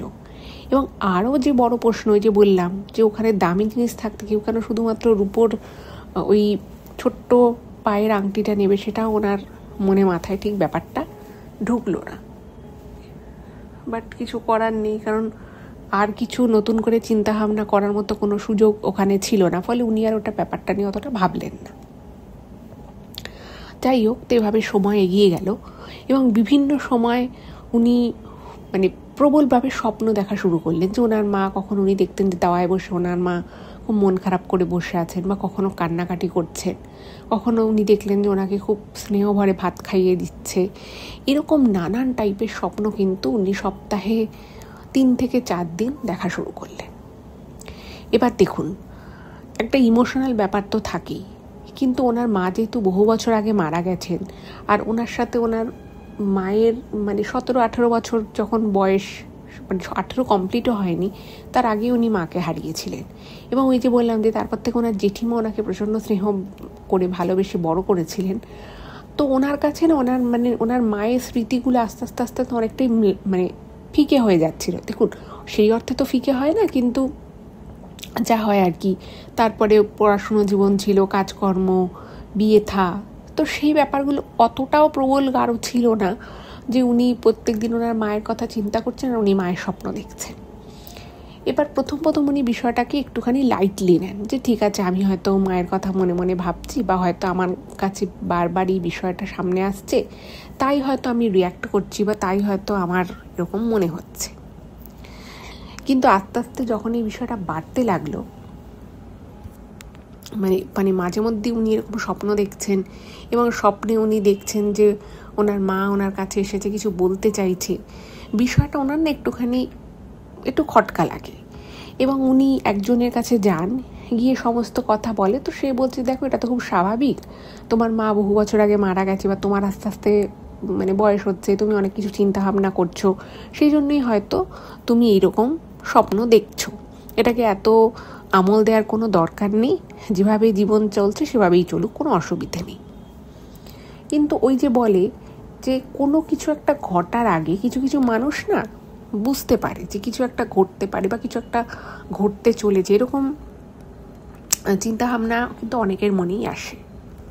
তো ওর দাদুও বুঝতে পারে যে না, কিছু তো একটা ব্যাপার আছে, কারণ উনি একটা বিষয়ে ওনার স্ত্রীকে জিজ্ঞেস করেন, ওনার বাচ্চা সন্তানদের জিজ্ঞেস করে, কিন্তু তাদেরকে জিজ্ঞেস করে উনি একটা বিষয়ে কুলকিনারা করতে পারলেন না, যে ওই আংটিটা হঠাৎ করেই ঘর থেকে বেরিয়ে গিয়ে কি করে ওই দাওয়াতে এলো এবং কেউ রেখে যায়নি। আবার ওই পাখিটা মাঝে মধ্যেই আসতো এবং পাখিটা এসে না কীরকম একটা অদ্ভুত রকমভাবে ঘরের মধ্যে ঘুরে বেড়াতো। পুরো বিষয়টা দেখে খুব একটা স্বাভাবিক, মুখে শুনলে হয়তো কারো স্বাভাবিক মনে হতেও পারে, বাট সামনে থেকে দেখলে পাখিটাকে যদি দেখতো, ওনারা কীরকম একটা অস্বাভাবিক একটা ফিলিংস আসতো যে এরকমভাবে পাখিটা ঘুরে বেড়াচ্ছে কেন, অদ্ভুত রকম। আর পাখিটা কী করতো, খুব ভোরের বেলা আসতো, অদ্ভুত রকমভাবে ডাকতো। একটা নর্মাল পাখি যেভাবে ডাকা উচিত সেই পাখিটা কিন্তু সেভাবে ডাকতো না, একটা অদ্ভুত একটা টোনে ডাকতো। এবং যে মুহূর্তে ওর দাদু বেরিয়ে আসতো ঘর থেকে, সেই মুহূর্তে পাখিটা না ওই হাঁটাচলা করা শুরু করতো এবং কিছুক্ষণ পরে উড়ে চলে যেত। আর কখনো কখনো কি হতো, একটা দুটো পালক ফেলে যেত। কখনো আবার কি হতো যে হয়তো গাছের কিছু শুকনো পাতা, ডালপালা এসব এনে রেখে যেত। যেটাকে স্বাভাবিক, যদি দূর থেকে কেউ শোনে, বাইরে থেকে যদি কেউ ব্যাপারটা শোনে, তার মনে হতে পারে যে ঠিক আছে, এটা পাখি তো এটা করতেই পারে। কিন্তু পাখিটার এই ডাক আসার সাথে সাথে মুখের আওয়াজ চলে যাওয়া, হেঁটে হেঁটে পাখিগুলোর ঘোরাফেরা করা, পাখিটার আর কি, এগুলো কিন্তু ওনাকে খুব ভাবিয়ে তোলে। এবার বিষয় হচ্ছে যে উনি বারবার ওনার মন বলছিল যে কিছু তো একটা হতে চলেছে, কিছু একটা হতে চলেছে, কিন্তু কী হতে চলেছে, কিভাবে হতে চলেছে, সেই বিষয়ে কিন্তু ওনার সত্যিই কোনো ধারণা ছিল না। উনি নিজেও বুঝতে পারতেন না যে ব্যাপারগুলো অ্যাকচুয়ালি কী হচ্ছে। আর দ্বিতীয় হলো যে ওনাদের বাড়িতে একটা খুব অদ্ভুত জিনিস হওয়া শুরু হলো। সেটা হচ্ছে যে সন্ধ্যের পর থেকে মাঝে মধ্যেই মনে হতো যে বাড়ির দরজায়, জানলায় অথবা ছাদের দিকে খুব দুমদারাক্কা আওয়াজ হতো এবং সেই আওয়াজগুলোর না কোনো সোর্স পাওয়া যেত না। এবার সেই সময়ে মানুষ অনেক রকমের চিন্তাভাবনা করতো। কেউ কাউকে হয়তো দাদু বিষয়টা বলেছে যে আমি এরকম আমার মায়ের স্বপ্ন দেখছি, এরকম আমার মনে হচ্ছে। কেউ বলতো বাড়িতে একটা পুজো দিয়ে নাও, তোরা পুজো দিয়ে নিত। কেউ বলতো যে অমুক জায়গায় গিয়ে মন্দিরে গিয়ে একটু ঝাড়িয়ে এসো, দেখবে সব কিছু ঠিক হয়ে যাবে। তোরা মন্দিরে গিয়ে ঝাড়াতো, সব কিছু ওরা করে ফেলেছিল। কিন্তু এই বিষয়গুলো যেগুলো আস্তে আস্তে হচ্ছিল, সেগুলো মানে কিছুই বন্ধ হয়নি, ওই পাখিদের আসা যাওয়া, পাখিটার আর কি। তারপরে ওনার এরকমভাবে স্বপ্ন দেখা। আর এর সাথে সাথে একটা জিনিস হলো, সেটা হচ্ছে যে ওনাদের কিছু জমি জায়গা সম্পর্কিত কিছু মামলা ছিল, সেই মামলাগুলো হঠাৎ করে পিছোতে শুরু করলো, একটা ফিনান্সিয়াল ক্ষতি হলো, মানে এই ধরনের ওনাদের টুকটাক কিন্তু বিপর্যয় সংসারে ঘটতে থাকে। আর ওর দাদু অনেক রকম চিন্তাভাবনা করলো, অনেক রকমভাবে নিজেকে বোঝানোর চেষ্টা করলো যে ঠিক আছে ব্যাপারগুলো কাকতালীয় বা কিছু, কিন্তু উনি না মানে কোনোভাবেই শারীরিক এবং মানসিক দুই দিক থেকে একেবারে শান্তি পাচ্ছিলেন না। অদ্ভুত রকমভাবে একটা মনের মধ্যে জ্বালা যন্ত্রণা কষ্ট নিয়ে ওনাকে ঘুরে বেড়াতে হতো। আচ্ছা, এবার আমি আপনাদের ঘটনাটা শুরুতে বলেছিলাম যে ওনার জেঠিমা কিন্তু খুব ভালো ছিলেন। ওনার জেঠিমা ওনাকে একদম মাতৃস্নেহ দিয়ে প্রায় বড় করেছিলেন। তো মানে ওনার জেঠিমা খুব ভালো হলেও জেঠিমার যে দুই ছেলে ছিল তারা না খুব একটা বিষয়টাকে ভালোভাবে দেখতো না, কারণ তাদের মনে হতো যে তাদের মা ওই ছেলেকে অন্য ছেলেকে বেশি ভালোবাসে, তার বেশি কেয়ার করে। তো তাদের মনে না একটা নিয়ে ক্ষোভ সৃষ্টি হয়েছিল। কিন্তু যেহেতু মানে ওর দাদু বেশ বড় দাদা হয়, তো সেই জন্য না কোনোদিনই সরাসরি মানে ওনাকে কিছু বলতে পারেনি।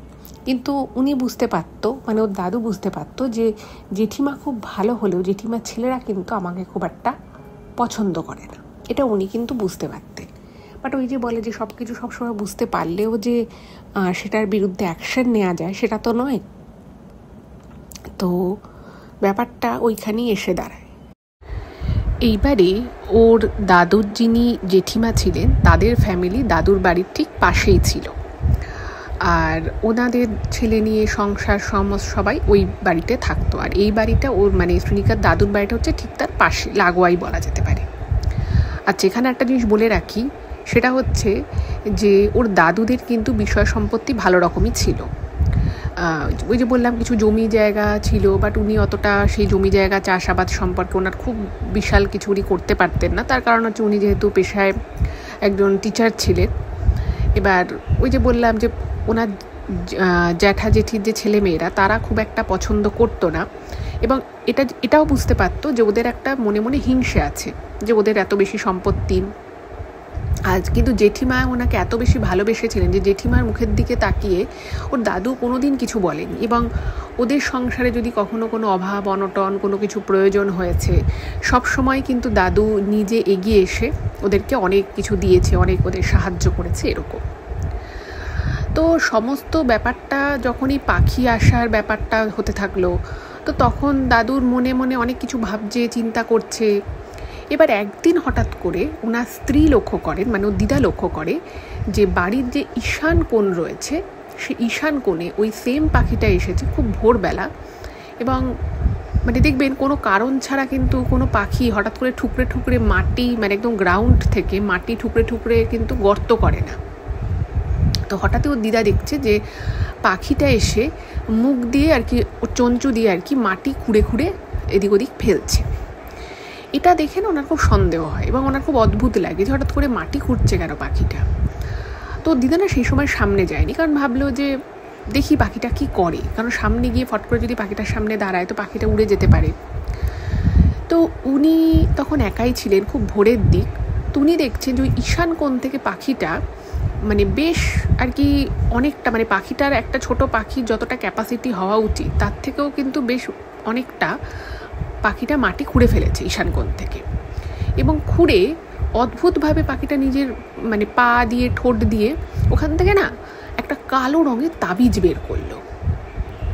এইটা দেখে না উনি পুরো চমকে যান এবং উনি সঙ্গে সঙ্গে ঘরে ঢুকে ওনার স্বামীকে ডাকেন, বলে যে একটা নিয়ে দেখবে, এসো, চুপচাপ এসো, কোনো মুখে আওয়াজ করবে না।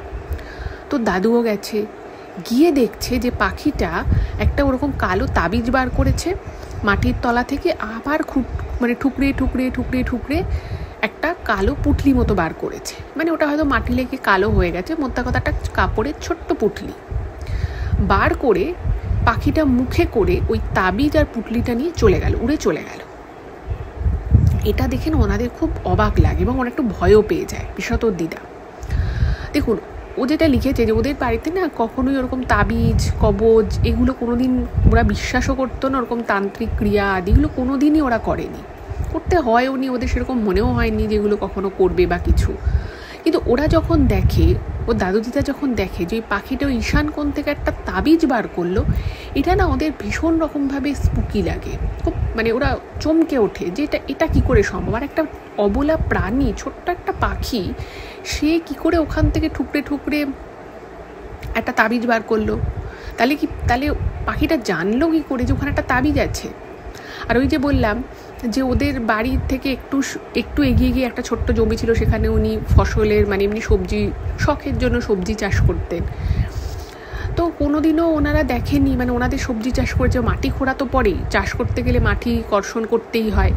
তো কোনোদিনও না ওরা ওরকম মাটি কর্ষণ করতে কোনো তাবিজ বলুন বা এরকম সন্দেহজনক কোনো পুঁটলি, এরকম কিন্তু কোনো দিন ওরা কিচ্ছু পায়নি, কিচ্ছু দেখেনি। কিন্তু হঠাৎ করে কি হলো যে ওরা এই জিনিসটা দেখলো, সেটা না ওরা বুঝতে পারলো না। মানে কেন দেখছে, কী জন্য দেখছে, এটা ওদের কিছু মাথাতে এলো না। তো দিদা বলছে এই পাখিটা নিশ্চয়ই খুব খারাপ কিছু একটা হবে, পাখিটাই নিশ্চয়ই রেখে গেছিলো। তো দাদু বলছে কি উল্টো পাল্টা বলছো, পাখি কী করে রেখে যাবে? তো দিদাও বুঝতে পারছে যে একটা পাখি কেন একটা তাবিজ রেখে যাবে। কিন্তু প্রশ্ন হলো ওখানে ওটা এলো কি করে? আর তাবিজটা যে ওখানে আছে, ওখানে যেটা পুঁটলি আছে, সেটাই বা পাখিটা জানলো কী করে? এবং পাখিটা সেটা নিজে থেকে খুঁড়ে মাটি নিজে থেকে নিজের চঞ্চু দিয়ে পা দিয়ে খুঁড়ে ওটাকে নিয়ে আবার চলেও গেল, এটা কি করে সম্ভবপর হলো? তো এই প্রশ্নের উত্তর ও দাদু দিদা নিজেরা খোঁজার চেষ্টা করলো, বাট ওরা কোনো কিছু ওদের মাথায় এলো না যেটা কি করে সত্যি সম্ভবপর হয়। যাই হোক, তো এইভাবে ওদের মানে মনে প্রচুর প্রশ্ন রয়ে গেল। আর ইন দ্য মিন টাইম যেটা হলো সেটা হচ্ছে যে প্রায় প্রত্যেক দিন ওর দাদু নিজের মায়ের স্বপ্ন দেখতেন। এবার এত বছর আগে ওনার মা গত হয়েছে, উনি কিন্তু তার মাঝখানে খুব বেশিবার এরকম নিজের মাকে স্বপ্নে দেখা, বা সে ওরকম ধান ভাঙছে, বা সে ঘরের মধ্যে ঘুরে বেড়াচ্ছে, কখনো দেখছে উনি কাঁদছে ওই দাওয়ায় বসে, এরকম কিন্তু কখনো ওনার সাথে হয়নি। হ্যাঁ, কখনো ওনার মায়ের কথা মনে পড়েছে, কখনো হয়তো উনি স্বপ্নে মায়ের মুখটা দেখতে পেয়েছেন, এইটুকু হয়েছে, কিন্তু এত বেশি হয়নি। এবং উনি পরিষ্কার বুঝে গেলেন যে কিছু তো একটা ব্যাপার আছে, মা হয়তো আমাকে কিছু একটা বোঝাতে চাইছে যেটা আমি বুঝতে পারছি না এখনো। তো কি বোঝাতে চাইছে? তো উনি কি করলেন, ওনার যে ঘরে যেখানে আর কি ওনার মায়ের জিনিসপত্রগুলো ছিল, যে বাক্সটার মধ্যে, বাক্সটা উনি খুললেন ঘরে এসে। খুলে উনি দেখছেন যে খুব বেশি জিনিসপত্র তো নেই। তো দেখছে যে ওখানে যে সোনার দুলটা থাকা, সে সোনার দুলটা আছে, সবই আছে, কিন্তু ওই রিংটা যে কেন ছিল না। আর ওনার মায়ের কিছু শাড়ি ছিল, তো দেখছে যে সেই শাড়িগুলো সব কিছুই ঠিকঠাক আছে, কোনো কিছুই চুরি যায়নি। কিন্তু একটা বিষয় যেটা ওনার চোখে পড়ল, সেটা হচ্ছে যে উনি খেয়াল করলেন যে ওনার মায়ের যে শাড়িগুলো রাখা রয়েছে, সেই শাড়িগুলোর পাশে ওনার স্ত্রীরও কিছু শাড়ি রাখা ছিল, ভাঁজ করে আলমারিতে যেরকমভাবে নর্মালি থাকে সেরকম। বাট যেটায় ওনাদের চোখটা আটকে যায় সেটা হচ্ছে ওনারা দেখেন যে ওনার মায়ের প্রথমে মানে আর কি জিনিসপত্রগুলো সরিয়ে যখন দেখা হচ্ছে, তো ওনার মায়ের একটা শাড়ির আঁচলের যে কোনা ছিল, সেই কোনাটা দেখছে কাটা। এবং শুধুমাত্র ওনার মায়ের শাড়ির আঁচলের কোনা কাটা তা কিন্তু নয়, উনি দেখলেন যে ওনার স্ত্রীর যেখানে শাড়ি পাটপাট করে ভাঁজ করে রাখা রয়েছে, সেই শাড়িগুলোর মধ্য থেকেও একটি শাড়ির কোনা কাটা, এবং সেই শাড়িটা ঠিক কিছুদিন আগে ওনার স্ত্রী পরে বাইরে গেছিলেন। এবার মানে ওনার মানে ওই দিদা আর কি, তিনি হচ্ছেন বাইরে, হয়তো উনি কোনো কাপড় পরে যেতেন, তো উনি আলমারিতে তোলার আগে উনি সুন্দর করে কেচে ধুয়ে শুকিয়ে ভাঁজ করে রাখতেন। এবার উনি তখন এই জিনিসটা যখন দেখেন, উনি আঁতকে ওঠেন এবং খুব অবাকও হয়ে যান। বুঝতেই পারছেন, হঠাৎ করে যদি কেউ দেখে যে তার নিত্য পরার কোনো জামা কাপড় এভাবে কাটা রয়েছে, যেটা এভাবে কেটে থাকার কথা নয়, সকলেরই খুব অবাক লাগবে। তো দিদা বলে যে না, এই শাড়িটা তো এভাবে কাটা ছিল না, কারণ উনি শাড়িটা পরে বাইরে গেছিলেন, বাইরে থেকে উনি ঘরে এসছেন, ঘরে এসে উনি শাড়িটা ধুয়েছেন নিজে হাতে। উনি বললেন যে যদি এই শাড়ির আঁচলটা কাটা থাকতো তাহলে তো সবার আগে আমারই চোখে পড়ে যেত, আমারই চোখে পড়ে যাওয়ার কথা, কিন্তু আমি তো এর আগে দেখিনি। এবার ওনার মনে প্রশ্ন এলো যে তাহলে কাজটা করলো কে? এবং দুটো শাড়ি পরপর, একটা ওনার শাড়ি আর একটা ওনার শাশুড়ি মায়ের শাড়ি, কী করে কাটা হলো? এবার ওনার ছেলে মেয়েরা কখনো এই ধরনের কোনো কাজ করবে, তা উনি ওনার মেয়েদের দিকে জিজ্ঞেস করলেন যে তোমরা কি কেউ এই কাজটা করেছো? তারা বলছে না, আমরা কেন করতে যাবো এরকম একটা কাজ, তোমার শাড়ি, তারপরে ঠাকুমার শাড়ি আমরা কেটে দেবো, কেন কাটবো? তো ওনারাও জানতেন যে এটা তো তার ছেলেমেয়েরা করবে না। তখন না ওর দাদুর মনে কোথাও একটা সন্দেহ হলো। দেখবেন আপনার যদি কেউ ক্ষতি চায় বা কেউ ধরুন আপনাকে পছন্দ করে না, সেটা একটা হতে পারে যে আপনাকে কেউ পছন্দ করছে না বা আপনিও কাউকে পছন্দ করছেন না, সেটা ন্যাচারালি হতেই পারে। কিন্তু কেউ যদি আপনার ক্ষতি করতে চায় বা ধরুন কেউ চাইছে মনে প্রাণে যে আপনার খারাপ কিছু হোক এবং যাতে আপনার কিছু সত্যি সত্যি খারাপ হয়, সেই জন্য যদি কেউ চেষ্টা করতে থাকে, তাহলে কিন্তু দেখবেন সে আপনাকে চোখে চোখে রাখবে, সে আপনার প্রতিটা মুভমেন্ট কিন্তু ফলো করার চেষ্টা করবে। এবার ওর দাদুর যেটা মানে হন্ট করে মনে, সেটা হচ্ছে যে উনি বুঝতে পারে যে ওনার জেঠিমার যে 2 ছেলে রয়েছে তার মধ্যে বিশেষত যে বড় ছেলে, সে হঠাৎ করে আগে খুব একটা ভালো কথাবার্তা বলা বা যেচে করে খুব একটা কথা বলা সেটা কিন্তু করতো না, যতই পাশাপাশি থাকুক না কেন। তো দেখছে যে মাঝে মধ্যেই খুব যেচে কথা বলছে, একটু বেশি মিষ্টি ব্যবহার করছে, বিভিন্ন টাইপের আর কি কথা জিজ্ঞেস করছে, শরীর স্বাস্থ্য ঠিক আছে কিনা, এই আছে কিনা, ওই আছে কিনা, এইগুলো জিজ্ঞেস করছে। তো ওনার না কেন জানি না সন্দেহ হয় ওনার উপরে। মানুষের তো একটা সিক্স সেন্স কাজ করে, বলে যে আচ্ছা ওরা কিছু করছে না তো। এবার উনি যখন এই কথাটা ওনার স্ত্রীকে বলেন, তো উনি বলছেন কি বলছো, ওরা তো আমাদের নিজেদের লোক, ওরা আমাদের পছন্দ করেন, আমি মানছি, জেঠিমা ছোটো থেকে তোমাকে অনেক ভালোবাসা দিয়েছে, ওদের হয়তো ছোটোবেলা থেকে মনে হতো যে মায়ের ভালোবাসাটা ভাগ হয়ে গেছে, সেটা হতে পারে, কিন্তু তাই বলে ওরা ক্ষতি করার জন্য আমাদের ঘর থেকে আমাদের শাড়ির কোনা কেটে নিয়ে কোনো ক্ষতি করবে, এটা কি সম্ভব? মানে ওনার স্ত্রী না আরও খুব সাদাসিধে ছিল, দিদা আর কি। তো উনি ব্যাপারটা আর কি মানতেই পারছে না, যেটা আদৌ হতে পারে বা এরকম কিছু যে ঘটে থাকতে পারে, সেটা উনি মানে ওনার মানতে খুব প্রবলেম হচ্ছিল। যাই হোক, তো দাদু ভাবে যে না ব্যাপারটা তো কিছু একটা ঠিকঠাক হচ্ছে না। এবার এর মধ্যে যেটা হলো সেটা হচ্ছে ওনার মানে মেয়ের আর কি, অর্থাৎ স্নিকার মায়ের, ওর মায়ের না খুব শরীর খারাপ হয়ে যায়। এবং ওর মা কিন্তু একদম সুস্থ সবল ছিলেন, ওনার কিন্তু কোনো অসুখ ছিল না, কোনো প্রবলেম ছিল না, কিছু ছিল না। হঠাৎ করে উনি খুব অসুস্থ হয়ে পড়ে এবং এমন অসুস্থ হয়ে পড়ে যে ওনাকে কিন্তু ডাক্তার দেখাতে নিয়ে যায়। এবং সেটাও কিন্তু ওনাদের বাড়ি থেকে বেশ অনেকটা দূরে ছিল। তো সেখানে ডাক্তার দেখায়, ডাক্তারবাবু দেখে ওষুধ দেয়। কিন্তু তখন খুব বেশি হয়তো মেডিকেল সায়েন্স এখনকার মতো এতটা অ্যাডভান্স না হলেও সে ডাক্তারবাবু কিন্তু ভীষণ ভালো ছিলেন। ওই ডাক্তারবাবুকে ওখানকার সবাই খুব ধন্বন্তরী বলতো, এত ভালো ডাক্তার ছিলেন। তো সেই ধন্বন্তরী ডাক্তার বলছে যে আপনার মেয়ের এত শরীর খারাপ হচ্ছে, আমি আমার চিকিৎসার যে আমার অভিজ্ঞতা, চিকিৎসা করার যে অভিজ্ঞতা, তাতে কিন্তু আমি এরকম শরীর খারাপ দেখিনি। মানে শরীর খারাপ হবে তার তো একটা আলাদা সিমটমস থাকবে, কিন্তু এখানে কোনো সিমটমস নেই, কিছু নেই, কোনো প্রবলেম নেই। হঠাৎ করে আপনার মেয়ের এত শরীর খারাপ কী করে হয়ে যাচ্ছে? তো ওদিকে ওষুধ চলছে, ট্রিটমেন্ট চলছে, কিন্তু কিছুতেই কিছু হচ্ছে না। ওর মা পুরো একদম ঝিমিয়ে থাকতো, সারাদিন ঝিমিয়ে থাকতো, খেতে পারতো না, মানে খুব খিদে পেতো, কিন্তু 2 চামচ 3 চামচ খেয়েই আর খেতে পারতো না। তো এটা নিয়েও দিদা ভীষণ দুঃখে ছিল, কষ্টে ছিল যে মেয়ের কেন এরকম হয়েছে। এবং এই সব কিছু সূত্রপাত হচ্ছে ওই পাখিটা যে ওই একটা রূপোর পায়ের রিং ফেলে গেছিলো, সেই দিন থেকেই বলা যেতে পারে এই সব কিছু সূত্রপাত হলো। বহু চেষ্টা করা হচ্ছে ডাক্তার দেখানো, ওই ডাক্তার থেকে অন্য ডাক্তারের কাছে নিয়ে যাওয়া হলো। তিনিও কিন্তু বললেন যে দেখুন, মানে এভাবেই আপনার মেয়েকে রাখতে হবে, এভাবেই আস্তে আস্তে সুস্থ হয়ে যাবে। 5 দিনে 10 দিনে ডাক্তার বলছে সুস্থ হয়ে যাবে, কিন্তু 5-10 দিন কি 2 মাস কেটে গেছে, ওর মা সুস্থ হচ্ছে না, স্কুলে যাওয়া বন্ধ হয়ে গেছে। তো এইরকম যখন সিচুয়েশন, তখন ওর দাদু মানে পুরো একদম বুঝতে পারছে যে বাড়িতে কিছু একটা আর আগের মতো নেই, কিছু একটা মনে হচ্ছে যেন ভারী ভাব বাড়ির মধ্যে সবসময় রয়েছে। ঘরে খুব অলক্ষণে ঘটনা ঘটে যাচ্ছে হঠাৎ করে। মানে হয়তো দুধ এনে রাখা হয়েছে, রান্না হবে, জাল দেওয়া হবে, সেই পুরো দুধটা হঠাৎ করে উল্টে গেল।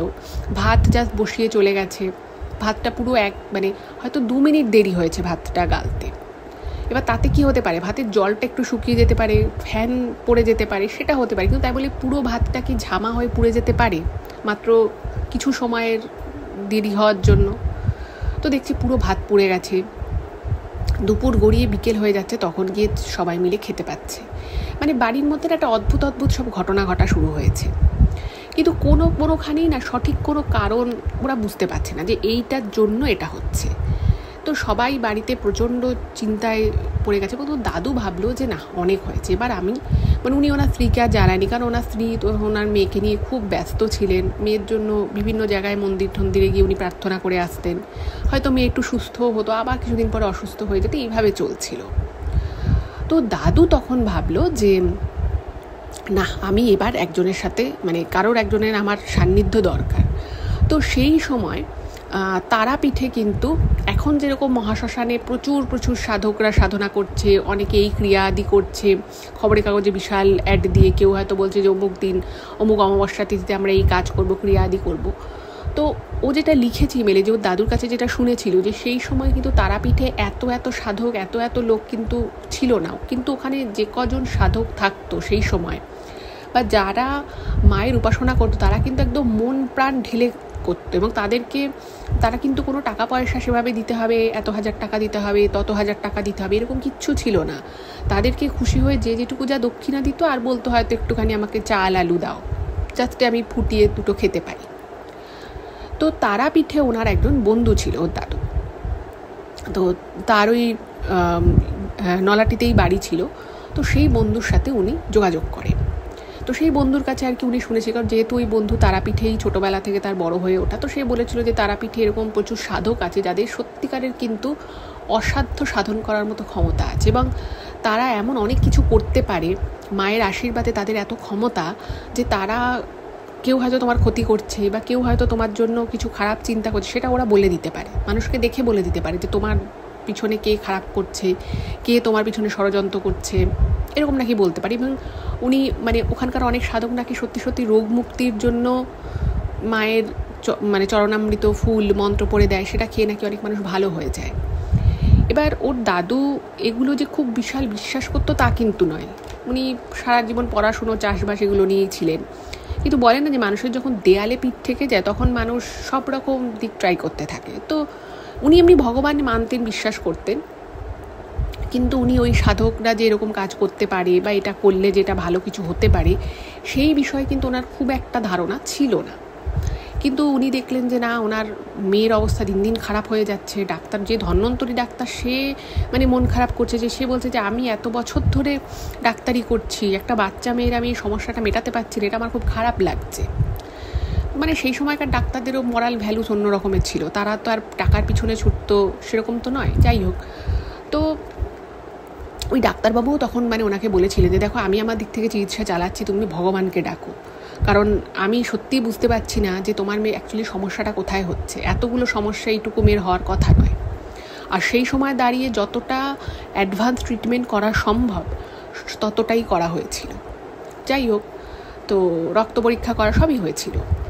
তো ওরা দাদু তখন সেই তারাপীঠের বন্ধুর সাথে যোগাযোগ করে, তো বলে যে ঠিক আছে, তুই একটা কাজ কর, তুই যদি সম্ভবপর হয় মেয়েটাকে নিয়ে আয়, কারণ মেয়েটাকে যদি তুই নিয়ে আসতে পারিস তাহলে কিন্তু খুব তাড়াতাড়ি তোর মেয়ের কাজটা শুরু করা যাবে। আর সেই সময় ওর মায়ের অবস্থা ভীষণ খারাপ, একদম মানে বিছানায় লেগে গেছে এরকম অবস্থা। যাই হোক, তো উনি তখন এসে ওনার স্ত্রীকে বললেন, ওনার স্ত্রী বলছেন মেয়েকে আমি এই অবস্থায় নিয়ে যাব কী করে, মেয়েকে তো নিয়ে যাওয়া সম্ভব নয়। তো উনি বললেন যে দেখো, আমাদের কাছে আর কোনো উপায় নেই, যে করেই হোক মেয়েটাকে বাঁচাতে হবে, এবং আমাদের যে বাড়িতে কিছু একটা ঘটছে সেটা কিন্তু একদম সত্যি কথা। তো যাই হোক, তো এরপরে ওই ডাক্তারবাবুকে বলে একটু মানে আরেকটু ট্রিটমেন্ট করে একটু সুস্থ যখন হলো তখন উনি মেয়েকে নিয়ে গেলেন। তো সেই ওনারা তারাপীঠে তারা মাকে পুজো দিলেন। তো ওই সাধকই আগে বলে দিয়েছিল যে আগে আমার কাছে আসতে হবে না, আগে মায়ের কাছে যাক, মায়ের কাছে গিয়ে প্রার্থনা করুক, মাকে পুজো দিক, তারপরে আমার কাছে আসুক। তো মায়ের কাছে গেছে, পুজো দিয়েছে। তো তারপরে ওই মহাশ্মশানে ওই সাধক ছিলেন, তো সেই সাধক আর কি এক ঝলক দেখেছে, দেখে বলছে যে তোরা তো মায়ের কাছে পুজো দিয়েছিস, তাতেই তোদের অর্ধেক কাজ হয়ে গেছে, আর তোরা চিন্তা করিস না, তোর মেয়ের কিছু হবে না, তোর মেয়ের এখনও অনেক আয়ু আছে, তোর মেয়ের প্রাণ নেবে এই ক্ষমতা এই পৃথিবীতে কারো নেই, একমাত্র একজনেরই আছে, মায়ের হাতে সে ক্ষমতা আছে, কারোকে প্রাণ দেওয়া প্রাণ নেওয়া ক্ষমতা নেই। তো তখন ওনারা বলছে যে আমাদের সাথে এরকম এরকম ঘটনা ঘটছে, এবং ঘটনার সূত্রপাত হচ্ছে ওই পাখিটা থেকে। এবং সেই সময় দাঁড়িয়ে ওর দাদু এবং দিদা দুজনেই মানে ভাবছে যে যা কিছু হচ্ছে ওই পাখিটার জন্যই হচ্ছে, এবং পাখিটাই সব কিছুর মূলে রয়েছে, কারণ পাখিটা আসার পর থেকেই এই ঘটনাগুলো ঘটা শুরু হয়। এবং ওরা একদম দৃঢ় বিশ্বাস ছিল ওদের যে পাখিটাই নিশ্চয়ই এমন কিছু মুখে করে এনে ওই বাড়িতে ফেলেছে, বা কিছু একটা এরকম ঘটেছে যার জন্য ওদের এই দুর্দশা। তো সমস্তটা শুনে উনি হাসেন, সেই সাধক হেসে বলছে যে তোরা যে পাখিটাকে দোষারোপ করছিস, সেই পাখিটার জন্যই কিন্তু আজকে তোদের পরিবারের কোনো বড়সড় এখন অবধি ক্ষতি হয়নি। যা তোরা দেখছিস এগুলো ছোটোখাটো ক্ষতি, আর তোর মেয়েকে নিয়েও অত চিন্তা করার কিছু নেই, কারণ তোর মেয়ের কোনো ক্ষতি হবে না এবং তোর মেয়ে যথেষ্ট সুস্থ থাকবে। হ্যাঁ, তোর মেয়ে হয়তো ভুগছে, আরেকটু হয়তো ভুগবে, কিন্তু তোর মেয়ের প্রাণ চলে যাবে বা বড়সড় কোনো ক্ষতি হয়ে যাবে সেটা কিন্তু তোরা ভাবিস না, এরকম কিচ্ছু হবে না। কিন্তু দেখুন, মা বাবা তো তাদের তো একটা অন্যরকমই চিন্তা হয়তো। তখন বলছে এগুলো কেন হচ্ছে, ওই পাখিটা কেন এসেছিল। তো বলছে উনি মানে একদম নাম করে বলে, ওই ওনার জ্যাঠা জেঠির বড় ছেলের নাম করে বলে যে এ তোদের ক্ষতির জন্য তোদের বাড়ির ঈশান কোণে তোদেরকে কালো জাদু মারফত তাবিজ করেছে, এবং এই বড় ছেলের সাথে তার ছোট ছেলেও যুক্ত আছে, কিন্তু ছোট ছেলে এতটা জানে না। এবং ছোট ছেলে কিন্তু তোদের কোনো বড়সড় ক্ষতি চায় সেরকমও নয়, ওকে শুধু বলেছে যে তোদের নামে একটুখানি খারাপ খারাপ কথা বলে একটু ভড়কেছে, বলেছে যে আমি যা করছি তাতে ওদের বিশেষ কোনো ক্ষতি হবে না, কিন্তু ওদের একটু শিক্ষা হবে, আমাদের থেকে এত কিছু নিয়েছে, আমাদের মা এত লালন পালন করেছে, ওদের এত বিষয় সম্পত্তি, যাতে আমাদেরকে কিছু একটু দেয় সেই জন্য। কিন্তু মেন যে দোষটা করেছে সে হচ্ছে ওই বড় ছেলেটা। তো তখন বলছে যে তোরা চিন্তা করিস না, ওই যে তোদের যে ওই যে ঈশান কোণে যে পাখিটা দেখেছিলি যে তোদের মাটি খুঁড়ে খুঁড়ে মুখ দিয়ে ওই তাবিজ বার করছে, পুটলি বার করছে, বলছে ওইগুলো যদি বার না করতো ওই পাখিটা, তাহলে কিন্তু তোদের পরিবারে মানে কোনো একজনের কিন্তু মৃত্যু যোগ ছিল, সেটা কিন্তু কেটে গেছে। তো ওরা না শুনে অবাক, বলছে যে এটা কী বলছেন আপনি। বলছে হ্যাঁ, ওই পাখি, বলছে এই পাখিটাকে কে পাঠিয়েছে। বলছে যে দেখ, এই পৃথিবীতে আমরা সবাই ভাবি যে তোরা ভাবছিস আমরা বাড়ি করেছি, গাড়ি করেছি, খেয়েছি দিয়েছি, পড়াশুনো করেছি, কিন্তু এই বিশ্ব ব্রহ্মাণ্ড চালাচ্ছেন তো স্বয়ং মা। তো মা যখন মনে করে যে তার সন্তানকে বাঁচাবে, সে যে কোনো উপায় কিন্তু মা ঠিক তাকে বাঁচিয়ে নেয়। বলছে ওই পাখি কিন্তু কোনো সাধারণ পাখি নয়, ওই যে পাখিটা একটু আহত হয়েছিল, তুই তাকে নিয়ে এসেছিলি, সেই পাখি কিন্তু একদম ভগবানের দূত ছিল, এবং সেই ভগবানের দূত সেই পাখি কিন্তু ওই যে আংটিটা, বলছে যে তোর ঘরের থেকে কি কোনো রূপোর কিছু খোয়া গেছে। বলছে হ্যাঁ, এরকম আংটি। বলছে ওই আংটিটা তোর মায়ের তো, মানে এই কথাটা কিন্তু মানে ওই আংটিটাই যে ওনার মায়ের ছিল সেটা কিন্তু ওই দাদু তখনও বলেনি। কিন্তু দেখুন, যাদের সত্যিকারের ক্ষমতা থাকে, অলৌকিক কাজ করার ক্ষমতা থাকে, যাদের সত্যিকারের নলেজ থাকে, তাদের না বিশেষ কিছু বলতে হয় না, তারা উল্টে কিন্তু সামনে থেকে সমস্ত কথা ফরফর করে বলে দেয়। এটাই হচ্ছে প্রকৃত জ্ঞানী, প্রকৃত পণ্ডিত, প্রকৃত ক্ষমতাবান মানুষের লক্ষণ। যাই হোক, তো বলছে হ্যাঁ, বলছে ওই আংটিটা ওই বাড়ির ছেলেই চুরি করেছিল, এবং এখানে কিন্তু দাদুর হিসেব মিলে গেল। ওনার দাদুর কিন্তু মনে হয়েছিল যে যদি কেউ চুরির উদ্দেশ্যে চুরি করে, সে তো সোনার জিনিসটা ফেলে রূপোর ওই একটা ছোট্ট পাতলা আংটি নেবে না, কত টাকাই বা পাবে সেটা পেয়ে। আর তখনকার দিনে বুঝতেই পারছে রূপোর দামও এমন কিছুই ছিল না। তো দাদুর তো শুনে মাথায় হাত, বলছে যে কি বলছো। বলছে হ্যাঁ, ওরা যাকে দিয়ে এই কালো জাদু করে তাবিজ করেছিল, তাকে ওরা সমস্ত কথা বলেছে, এবং সে নাকি বলেছিল যে ব্যক্তি মারা গেছে তার জিনিস নিয়ে যদি এই কালো জাদু করা যায় তাহলে সেটা মারাত্মক শক্তিশালী হবে। এবং এই সেম কারণের জন্যই কিন্তু ওনার মায়ের শাড়িরও এক অংশ কাটা অবস্থায় ওনারা পেয়েছিল, ইভেন ওনার স্ত্রীরও শাড়ির একটা অংশ কাটা অবস্থায় পেয়েছিল। ভাবুন ব্যাপারটা কতটা ভয়ঙ্কর। মানুষ লোভের চোটে, লোভের বশবর্তী হয়ে, প্রতিহিংসার বশবর্তী হয়ে মানুষ কতটা নিচে নামতে পারে ভেবে দেখেছেন কখনো? ভাবলে কীরকম শিহরণ জাগে। মানে যাদের বিপদে আপদে দাদু দাঁড়িয়েছে, তাদেরকে আর্থিক সাহায্য পর্যন্ত বহুবার করেছে, তারা শুধুমাত্র লোভের বশবর্তী হয়ে তাদের কাকিমার মৃত, যিনি বহুদিন আগে মারা গেছেন, তার ব্যবহৃত জিনিস পর্যন্ত তারা ছাড়েনি ক্ষতি করার জন্য। তো তখন ওরা বলছে তাহলে আমরা এবার কী করবো? বলছে কিচ্ছু করতে হবে না তোদের, আমি শুধু তোদেরকে একটা ফুল দেব, সেই ফুলটা ঘরের দরজায় ছোঁয়াবি, যে মানে একদম যে মেন দরজা, যেটা মুখ্য দরজায় ছোঁয়াবি, এবং সকালবেলা প্রত্যেক দিন মা তারার একটা মন্ত্র দেয়। বলছে মা তারার মন্ত্রটা পাঠ করবি, আর একটা মা তারার ছবি রাখ ঘরে। বলছে কিচ্ছু করতে হবে না, শুধু সন্ধেবেলা বা দিনে যে কোনো একটা সময়, সকালবেলা হোক বা সন্ধেবেলা হোক, ধূপ জ্বালাবি, ধূপকাঠি দেখাবি, আর একটু প্রদীপ জ্বালাবি, আর কিচ্ছু লাগবে না। মা আর কিচ্ছু চান না, একটু ভক্তি ভরে মাকে ডাকবি। বলছে তোদের ক্ষতি কেউ করতে পারবে না। তো তারপরে বলছে আমার মেয়ের কি হবে? মেয়েটা এতদিন ধরে ভুগছে, মেয়ে তো খুবই কষ্টে আছে। বলছে মেয়ের কিচ্ছু হবে না, মেয়েকে নিয়ে একদম চিন্তা করিস না, মেয়ে তোর ভালো হয়ে যাবে বলে নাকি ওই সাধক কী করেছে, ওর মায়ের মাথায় ওনার কমণ্ডলু থেকে একটু জল ছিটিয়ে দিয়েছে। বলছে যে একটা ফল দিয়েছে, একটা আপেল দিয়ে বলছে যে তুই এই ফলটা মেয়েটাকে সকালবেলা খাইয়ে দিবি, শুদ্ধ বস্ত্রে ওকে সকালবেলা উঠে জল ছাড়া আর অন্য কোনো কিছু যেন না খায়, একদম খালি পেটে ওকে খাইয়ে দিবি, দিয়ে তুই কোনো একদম নিশ্চিন্তে থাক, মা ওকে একদম সুস্থ রাখবে। তো ওরা তারপরে ওখান থেকে চলে আসে এবং ঠিক এসে যেভাবে উনি বলেছিলেন সেই ফুলটা ওদের মুখ্য দরজায় ছুঁয়ে দেয় এবং ছুঁয়ে ওটা ঠাকুরের জায়গায় রেখে দেয়। আর ওর মাকে পরের দিন সকালবেলা স্নান করিয়ে ঠাকুরের সামনে বসিয়ে শুদ্ধ জামা কাপড়ে, কাঁচা জামা কাপড়ে ফলটা খাইয়ে দেয়।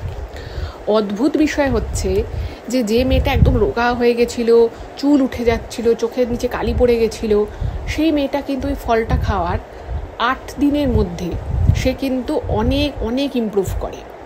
এবং যে ডাক্তারকে দেখানো হচ্ছে সেই ডাক্তারবাবুর কাছে যখন নিয়ে যায়, ডাক্তারবাবু মানে হতভম্ব হয়ে যায় যে এই মেয়েটা 8-9 দিন আগেও মেয়েটার যা অবস্থা ছিল সেই অবস্থা থেকে এতটা প্রোগ্রেস করলো কী করে।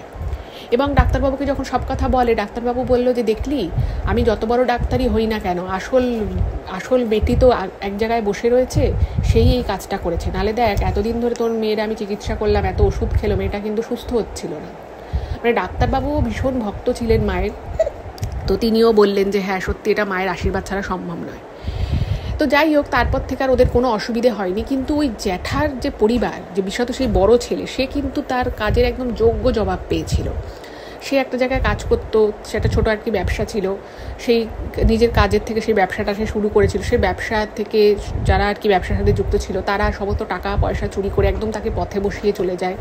ওরা মানে ওই জ্যাঠার অবস্থা খুবই খারাপ হয়ে যায়, আর্থিক অবস্থা, এবং তার পরিবারেও খুব ক্লেশ দ্বন্দ্ব লেগেই থাকতো।